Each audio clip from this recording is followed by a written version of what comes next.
Kami akan buktikan bahwa Tuhan itu cuma satu dan esa. Ya. Banyak orang teolog hanya jadi bingung karena teolog berdasarkan sains, ya. Sains itu terbatas. Kalau kita bicara sebetulnya keselamatan itu hal-hal yang di luar jangkauan akal, ya. Contohnya kita bicara tentang samayim atau sorga, itu nggak bisa dibuktikan secara ilmiah.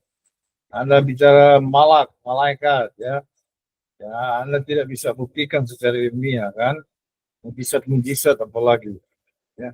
Baik, kita buktikan dulu, ya. Saudara, di dalam Yesaya 43 ayat 11, kita baca bahwa juru selamat itu cuma satu, ya. Bapa Yahweh di dalam perjanjian lama telah menyatakan, ya, bahwa dialah juru selamat satu-satunya. Nah, kenapa di perjanjian baru kemudian ada juru selamat, yaitu Mesias Yesua? Yesaya 43 ayat 11. Dan akulah Yahweh, dan tidak ada juru selamat selain daripadaku. Saudara, kenapa Bapa di surga mengatakan hanya aku juru selamat? Padahal di dalam Lukas juga, Lukas 2 ayat 11, ya, kita baca. Jadi jangan kita ini jadi teolog bingung. Orang-orang jadi bingung berpikir bahwa Tuhan kita adalah tiga, ya. Saudara, itu sesuatu yang keliru. Tuhan katakan satu, aku esa, ya. Nanti kita dibodohi lagi dari orang-orang yang dari keyakinan lain. Mereka meyakinkan, wah, Tuhan kamu tiga, kamu sesat ini. Bahkan dia katakan, wah, agama kami lebih superior karena yang kamu panggil Tuhan itu kan dia memanggil Tuhan kami sebagai Bapa. Berarti Tuhan kami Bapa ini kan lebih superior. Banyak orang terjebak di situ. Apalagi para, ya, pakar-pakar Kristen juga masih pakai kata alif lam lam ha, itu membingungkan sekali. Kan nggak boleh kita penerjemahan yang keliru itu jangan dipertahankan. Ajaran atau peraturan bahasa dimanapun bahwa nama tidak boleh diterjemah, apalagi nama kudus, nama sakral, nama khusus, ya, nama pribadi. Manusia punya nama saja nggak boleh. Coba anda rubah satu huruf saja dari nama Anda tidak sesuai dengan yang tertera di ID Anda, di KTP Anda bisa saja ditolak di bank Anda mau keluar. Ya. Nggak boleh, karena itu adalah sesuatu yang sangat spesifik, adalah representasi dari pribadi. Itu secara unik, nggak boleh dirubah. Nah, apalagi nama Tuhan. Ya. Lukas 2 ayat 11, ya, kita lihat. Kenapa juga bukan manusia yang menyatakan bahwa yang baru lahir itu sang Mesias adalah Tuhan, tetapi ribuan malaikat memproklamirkan suatu proklamasi itu, saudara, itu sangat penting. Seperti bangsa Indonesia ketika proklamator yang mewakili segenap bangsa, yaitu Bung Karno dan Bung Hatta, mereka menyatakan kami proklamasi, kami bangsa Indonesia dengan ini menyatakan kemerdekaan bangsa Indonesia. Itu suatu sangat penting, dan secara hukum dan secara kehidupan berbangsa itu suatu yang sangat-sangat terutama, saudara. Hal yang sama ini para malaikat memproklamirkan di hari kelahiran Tuhan Yeshua HaMashiach. Pada hari lahirnya, malaikat di Efrata ternyata berjumlah kira-kira ribuan, bahkan lebih, karena dikatakan di sana sejumlah besar malaikat. Ya, mulai ayat 10, Lukas 2 ayat 10. Lalu kata malaikat itu kepada mereka, jangan takut, sebab sesungguhnya aku memberitakan kepadamu kesukaan besar untuk seluruh bangsa.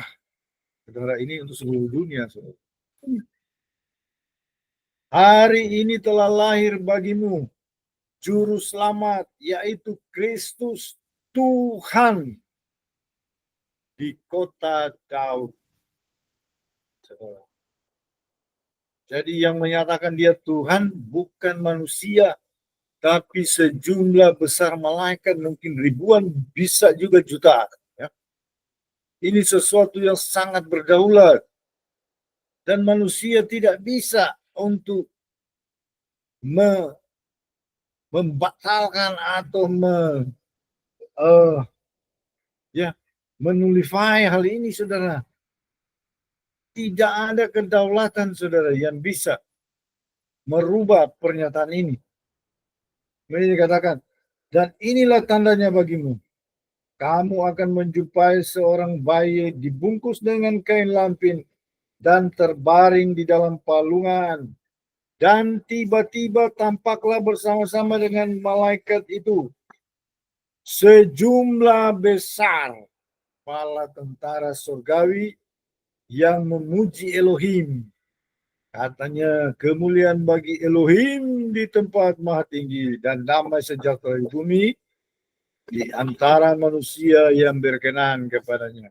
Jadi malaikat mengatakan Juru Selamat yang lahir ini adalah Tuhan dan Juru Selamat. Saudara, kenapa? Apa rahasianya? Ya kalau memang orang tidak pakai wahyu, jadi teologi yang bingung orang-orang itu. Mereka mulai berpikir secara logika, wah kalau sorga ditinggali dia jadi manusia berarti sorga kosong. Ini logika ini. Saudara, Tuhan tidak bisa dibatasi dengan logika akal. Karena dia maha kuasa dan maha hadir. Ya. Bisa aja dia ada di sejuta tempat sekaligus. Dalam wujud berbeda-beda. Karena Anda suka ini akhirnya jadi melenceng itu. Kita hanya bisa menerima pernyataan Tuhan itu dengan iman. Kalau Anda suka otak-atik pakai logikamu sekepal ini tidak mampu dan tidak sanggup menyelami karya ilahi, divine intervention, ya. Jadi saudara tidak bisa menyelami. Jadi apa yang dikatakan bayi ini, saudara tahu, cara kelahiran juga saya baca dari kisah kelahiran dari Mesias, ketika Yusuf mencari bidan untuk melahirkan menjelang malam, itu dia kembali dengan bidan, bayi sudah lahir. Secara ajaib sudah terbungkus kain lampin. Dan Maria juga adalah perawan dan tetap perawan, saudara. Kenapa? Karena dia sesungguhnya wujud sebenarnya adalah ilahi, adalah roh. Dan tiba-tiba sudah waktunya, ya dia sudah bersalin. Dan Maria tetap perawan. Karena itu dia disebut perawan Maria. Ya, karena itu hanya formalitas. Banyak orang berpikir, wah ini orang Tuhan ini kok dilahirkan dari manusia, malah dari keyakinan lain itu olok-olok kita, saudara. Ya, mereka katakan, wah Tuhan mana lahir dari apa? Kemudian ditetek katanya, lah orang perawan kok masa bisa nyusu? Gak ada. Makanya bilang Tuhan kamu kok berak kencing. Waduh, saudara, saya katakan melalui pewahyuan saya dibukakan Tuhan Yesua ketika di bumi dia tidak berak, tidak kencing, dia pola yang sempurna seperti Adam, seperti malaikat dia itu. Karena itu dia tidak makan 40 hari malam, tidak masalah. Ya, dia bukan manusia biasa, dia sempurna seperti Adam. Adam di Taman Eden itu seperti malaikat. Malaikat sangat menghormati dia. Saya baca kitab Adam dan Hawa, meskipun kontroversi siapa pengarangnya, tapi gaya bahasanya dia adalah tulisan Henokh. Ya, di situ justru sangat di Adam dan Hawa itu yang ada di kitab Kejadian yang ada di kanonik itu cuma sekitar 2% kira-kira dari apa yang sesungguhnya sangat mendetail hari pertama, hari kedua, hari ketiga, tahun sekian, Kain lahir, Habel lahir, Habel kemudian lahir, Kemudian harusnya Kain kawin dengan siapa, Habil harus kawin dengan siapa. Di situ sangat jelas sekali. Kemudian dan seterusnya. Kemudian bagaimana terusnya sampai Kain mati. Ya, Habil dibunuh cara bagaimana, saudara? Kenapa Kain sangat cemburu pada Habil? Di situ jelas. Ya. Kenapa ada mula untuk terjadinya korban, hewan-hewan korban? Ya, Anda tidak tahu di situ semua. Asal mulanya iblis, asal mulanya malaikat jatuh dan lain sebagainya. Ya.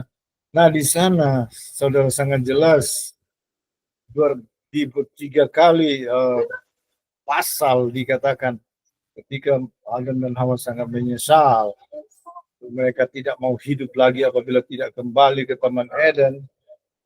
Ya, mereka sampai berpuasa 40 hari dan mereka akhirnya jatuh dari tebing yang tinggi berbatu-batu. Karena Adam yang jatuh duluan, maka Hawa juga sudah tidak mau hidup. Kalau Adam sudah mati, dia juga menyusul. Adam jatuh dua-dua. Itu hancur. Tapi Bapa di surga itu seperti orang tua yang baik. Dia membangkitkan Adam dan Hawa. Kemudian Adam karena syukur, dia mengumpulkan darahnya di daun, saudara. Dia buat mesbah. Dia persembahkan darah di atas mesbah. Dia mengucap syukur kepada Tuhan. Karena Tuhan itu sangat baik. Dan Tuhan sangat terenyuh melihat semua itu. Tuhan Bapa di surga, Bapa Yahweh berkata, Adam, karena engkau telah mempersembahkan darahmu, aku juga akan mempersembahkan darahku. Pada waktu aku menjadi daging dari keturunanmu, pada hari kelima, aku akan menebus engkau untuk membawa engkau kembali ke Taman Eden. Engkau dan keturunanmu. Jadi yang melakukan penebusan itu adalah Bapa Yahweh sendiri. Kenapa harus Bapa Yahweh? Karena yang menyebabkan dosa itu adalah satu malaikat tinggi di surga, saudara. Dia sebetulnya bukan memberontak, saudara. Bukan, istilahnya bukan memberontak. Dia tidak bisa melawan. Dia mau disembah sebagai Tuhan. Karena itu dia telah mencuri secara curang. Di surga dia disembah oleh sepertiga malaikat. Oleh karena dia, tindakan yang curangnya ini, dia telah mau menjadi seperti Tuhan, maka dia dicampakkan ke bumi. Itu telah melanggar segala hal. Maka dia menjadi setan dengan wujud yang terkutuk. Dia dan pengikut-pengikutnya. Saudara, jadi saya pastikan bahwa yang menjadi Yeshua HaMashiach, dia adalah Tuhan sendiri. Ya. Nah, kalau tidak ada pakai wahyu, memang jadi teologi bingung. Orang-orang umat jadi gagap bingung. Memang dia datang menjadi seorang anak manusia. Dia datang menjadi seorang nabi yang terbesar.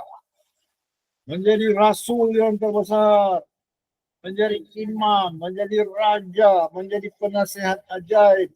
Elohim perkasa, raja damai. Saudara, dia adalah segala-galanya. Dia adalah yang awal dan yang akhir. Saya akan buktikan bahwa dia adalah Yahweh sendiri. Ya. Saudara, Yeremia 23 ayat 5. Ya, kita baca. Yeremia 23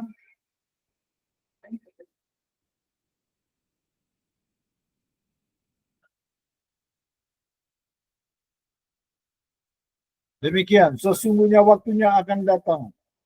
Demikian firman Yahweh, bahwa aku akan menumbuhkan tunas adil bagi Daud, Raja Mesias. Ya. Ia akan memerintah sebagai raja yang bijaksana dan akan melakukan keadilan dan kebenaran di negeri. Dalam zamannya Yehuda akan dibebaskan dan Israel akan hidup dengan tentram.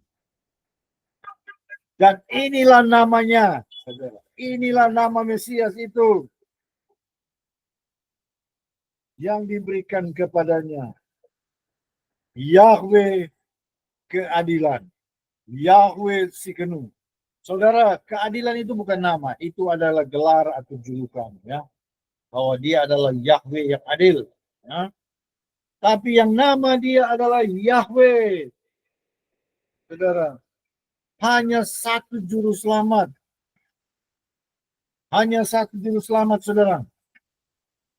Kita tahu juga yang memiliki julukan di Alkitab sebagai yang awal dan yang akhir, Aleph and Tau. Hanya satu, saudara. Nah, kita lihat. Wahyu 1 ayat 17. Ketika aku melihat dia, tersungkurlah aku di depan kakinya sama seperti orang mati. Tetapi ia meletakkan tangan kanannya di atasku, lalu berkata, jangan takut, aku adalah yang awal dan yang akhir, dan yang hidup. Aku telah mati. Sudah, siapa itu? Yesua Hamasiah. Aku telah mati, namun lihatlah, aku hidup sampai selama-lamanya. Dan aku memegang segala kunci maut dan kerajaan maut. Saudara, jadi Tuhan kita itu adalah yang awal dan akhir, Sang yang Maha Kuasa. Ya, saudara, jangan bingung. Memang kemuliaan Tuhan, saya katakan di sini, kemuliaan Tuhan adalah merahasiakan sesuatu. Tapi kemuliaan manusia adalah menyingkapkan rahasia itu. Ya, sudah tahu itu. Memang manusia dia harus berjuang untuk membuka rahasia, banyak rahasia. Ya. Kalau Anda tahu Adam bagaimana pertama dia hidup tanpa api, dia tidak tahu bikin api. Ketika malam di dalam gua, ya, di hari pertama dan seterusnya, dia tidak tahu bikin api, saudara. Kegelapan. Tapi akhirnya dia harus bertumbuh mencari tahu bagaimana membuat api. Ya. Nah, inilah kita, saudara. Saya katakan, ya, orang-orang percaya Tuhan kita Echad, satu. Tuhan sendiri berkata, dengar hai Israel, Yahweh Elohim kita dia Esa. Jadi jangan saudara terpancing dari pihak-pihak keyakinan lain. Oh ya, mereka banyak menjebak lewat debat-debat. Mereka nyatakan seperti ini, ya. Karena itu memang orang-orang sombong bahaya, cepat terjerat itu. Mereka bilang begini, kita berdebat. Kalau Anda kalah, Anda harus ikut keyakinan kita. Ya. Kami akan buktikan bahwa Tuhan kami lebih superior dari Tuhan kamu. Tuhan kamu Yesus Kristus, ya kan? Betul. Nah, Yesus mau memanggil Bapa di surga, ya, adalah Bapa. Itu adalah Tuhan kami.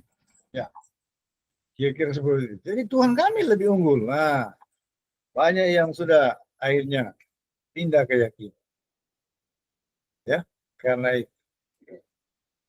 Apalagi orang-orang yang agamawi dan sombong, rasa pintar. Ya, akhirnya banyak terjerat seperti itu. Banyak juga pendeta-pendeta. Ya, dan Tuhan kita semua satu. Jangan saudara bilang tiga. Ya, cuma memang peranannya berbeda. Kalau dia datang sebagai Tuhan, ya ibaratnya gajah kalau dia mau masuk ke dunia semut, ya hancur-hancuran semutnya. Jadi sudah paling bagus dia menjadi semut juga. Ya kira-kira seperti itu logikanya. Tapi memang Tuhan sudah berjanji sejak awal penciptaan, jika Adam jatuh dalam dosa, maka dia yang akan menembus langsung. Sebab yang menyebabkan dosa dari umat manusia adalah salah satu penghulu malaikat di surga. Ya. Mungkin di atas Mikael atau satu kelas dengan Mikael dan Gabriel. Jadi tidak ada yang bisa menebus manusia. Itu sifat penebusan bahwa sesuatu itu ditebus oleh sesuatu yang lebih tinggi. Jadi kalau mungkin mau cari yang lebih dari malaikat jatuh ini, ya, mungkin Gabriel sama Mikael mungkin setara, ya. Tidak bisa mereka menebus manusia, ya. Yang harus menebus adalah Tuhan sendiri. Jadi ini logika secara hukum, ya. Bahwa sesuatu ditebus oleh sesuatu yang lebih tinggi, ya. Jabatan dan kemuliaan, ya. Jadi itu kasih Tuhan. Ya, kita harus paham bahwa kita bukan memiliki 3 Tuhan. Tuhan anak tidak. Yesua Masias memang dia datang sebagai manusia yang sempurna, sebagai Adam yang kedua, bahkan dia menyebutkan dia sebagai anak manusia, ya. Namun dia adalah rasul terbesar, dia adalah nabi terbesar, dia adalah imam, dia adalah raja yang terbesar, dia penasihat ajaib, dia penyembuh, dia ya segala-galanya. Dia adalah penasihat ajaib, Elohim yang perkasa, raja damai, bahwa semua kedaulatan dan pemerintahan ada di atas pundaknya. Dia adalah Tuhan yang menjadi daging. Dan Tuhan telah katakan di sejak awal, aku akan menjadi daging dari keturunanmu. Dia katakan kepada Adam, ya. Jadi saudara kita harus bangga dan saudara menghormati dia dengan memanggil namanya. Para teolog-teolog yang sudah mengetahui namanya, kemudian sengaja memanggil dengan yang lain, bahkan tidak mau memasukkan namanya. Menurut saya ini berat. Ya. Ini sesuatu, saudara. Sebetulnya nama itu kita memanggil nama Tuhan yang lain, saudara, dari Tuhan agama, ya, seberang sesudah kita, itu juga suatu kesalahan membingungkan.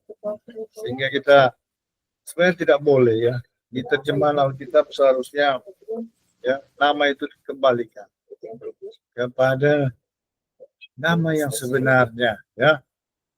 Nama yang sebenarnya Yahweh, ya. Dan sebenarnya untuk padanan tentang Elohim itu lebih baik kembali saja ke muasal kita kan adalah memang Ibrani. Kita kembalikan ke Elohim. Janganlah panggil nama Tuhan yang lain, saudara. Membingungkan, bahkan di dalam beberapa dialog banyak sekali orang Kristen telah menjadi pindah keyakinan. Ya.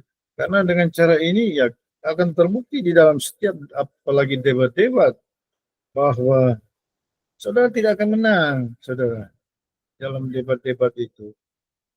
Anda ibarat mau mengalahkan Lucifer pakai nama Lucifer. Ya, celaka itu, kebodohan besar. Anda mengalahkan Lucifer pakai nama Kudus, Yahweh. Jadi nanti ketika dialog ya akan kembali ya. Tuhan kamu kan Yesus Kristus. Tuhan kami itu Bapa di surga yang bernama Alif Lam Mim. Ya. Dan Anda akan ya terbukti bahwa Tuhan mereka yang superior dan Anda bisa pindah iman. Dan mereka akan buktikan bahwa Tuhan kamu ada 3. Ya. Tuhan kami cuma 1. Jadi kami agama yang benar, kamu agama yang sesat. Nah, sudah banyak orang Kristen, saya sudah simak, waduh, banyak orang Kristen pindah iman karena nama ini. Jadi saudara ini, saudara tahu, satu hal saya katakan, ya, bahwa di dunia ini seluruh umat perjanjian akan bersatu di dalam nama ini. Sakaria 14 ayat 9, bahwa di akhir zaman hanya ada satu nama yang Anda akan disembah. Ya, Anda tidak percaya, mari kita baca, saudara. Bahwa hanya satu nama akan disembah oleh semua bangsa di dunia ini. Tidak ada nama lain. Ya, ini bukan saya yang bilang, ini firman. Ya. Sakaria 14 ayat 9. Maka Yahweh akan menjadi raja atas seluruh bumi. Pada waktu itu Yahweh adalah satu-satunya dan namanya satu-satunya. Saudara boleh cari semua nama dan Anda akan coba. Saya juga dulu usir Lucifer beberapa kali pakai nama Yesus. Termasuk lama, saudara. Kalau Anda pakai nama asli Yahweh, Yesua Masias, itu nggak berapa menit kalah itu, lari itu. Ya.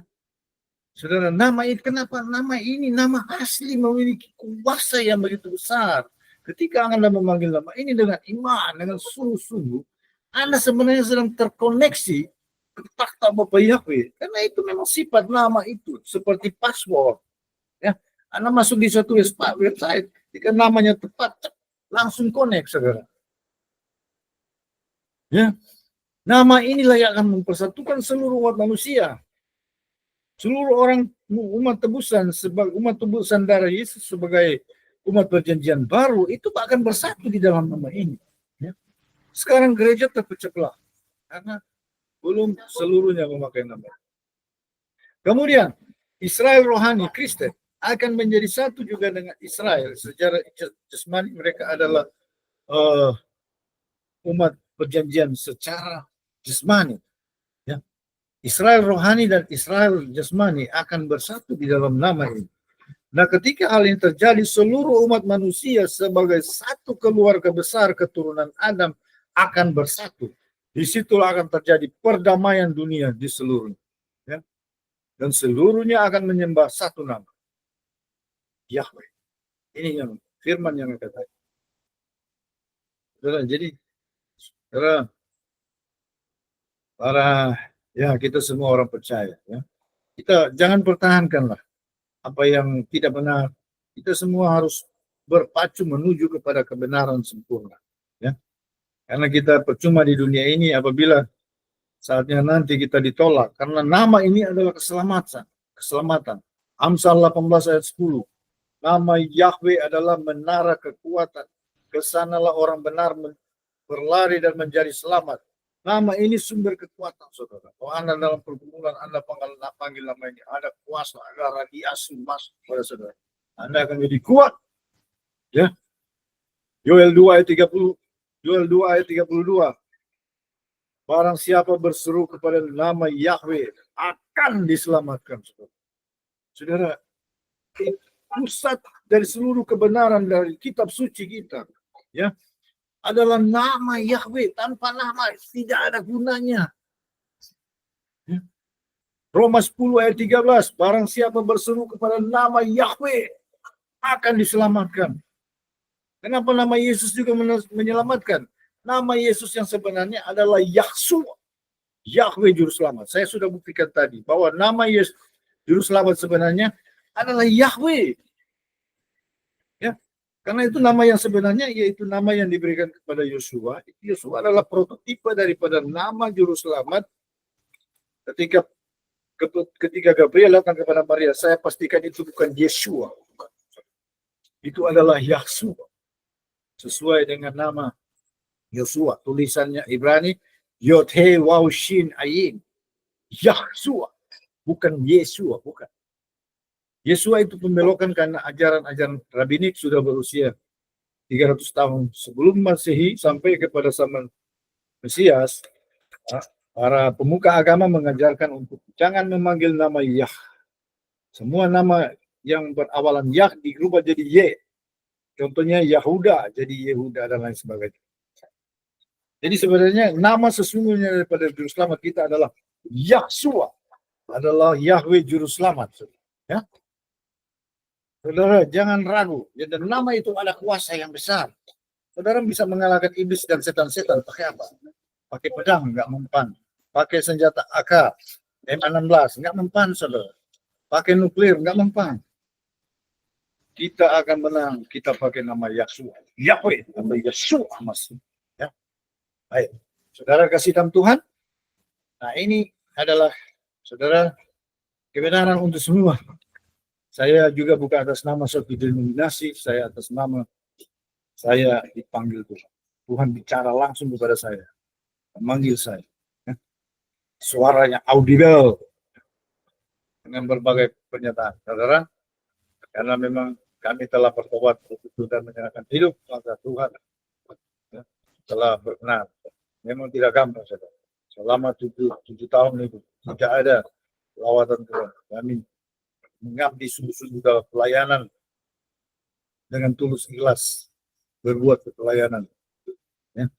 Tapi selama 7 tahun itu hanya Tuhan melewati dan melihat pertobatan kami yang sungguh-sungguh. Tuhan memanggil kami untuk menjadi pelayan. Saudara, kesaksian ini dan firman ini kami sampaikan ya terserah, ya tidak. Kita harus kembali. Nama itu adalah nama di atas segala-galanya. Itu adalah sangat penting. Seluruh dunia akan bersatu di dalam nama. Dan Tuhan sebenarnya menghendaki keselamatan dari semua bangsa. Tetap berdoa, tetap maju, saudara. Saudara, kita akan menang atas segala pergumulan dengan nama ini, dengan nama Yahweh. dan Yeshua. Yang saya berdoa, Bapa di surga, sama setiap pemirsa dan kami semua, kami bangga memiliki Tuhan yang esa, Tuhan yang dahsyat dan ajaib dan luar biasa, dan telah memberikan kepada kami nama-Mu yang kudus. Kami panggil, di dalam nama-Mu kami berlindung, nama-Mu menjadi menara kekuatan dan keselamatan bagi kami dan bagi semua bangsa. Berkati semua pemirsa Tuhan, bukakan hikmat mahyu, pencerahan dari surga, terang Tuhan bersinar, menerangi setiap relung hati, batin, pikiran, seluruh kebenaran roh, jiwa, tubuh, dan kehidupan kami. Bahkan nama-Mu menjadi terang bagi seluruh bangsa-bangsa di dunia. Nama-Mu menjadi terang bagi dunia. Terima kasih. Kami berdoa semua agenda jahat dari apapun, dari dunia ini atau dari dunia kegelapan atau dari apapun, kami akan tolak mencukupkan dalam nama Yeshua. Berkati semua pemirsa Bapak, bukakan Tuhan roh hikmat dan wahyu untuk mengenal Engkau dengan sesungguhnya. Berkati apabila mereka semua ada pergumulan berat, ketika mereka berdoa sungguh-sungguh, Bapak kuasa-Mu yang melampaui ruang dan waktu, jamah, dan Tuhan bekerja dan berkata. Akan video ini menjadi berkat sepanjang masa, sampai kapanpun Tuhan. Atau perkenankan video ini untuk disimak, dilihat oleh orang-orang. Mereka juga akan diberkati lewat tayangan ini. Terima kasih Bapa di surga, Bapa Yahweh, sempurnakan semua yang kami kerjakan ini dalam nama Bapa dan Putra dan Roh Kudus, yaitu Yahweh, Yeshua HaMashiach, dan Ruach HaKodes. Haleluya. Shalom. Amin.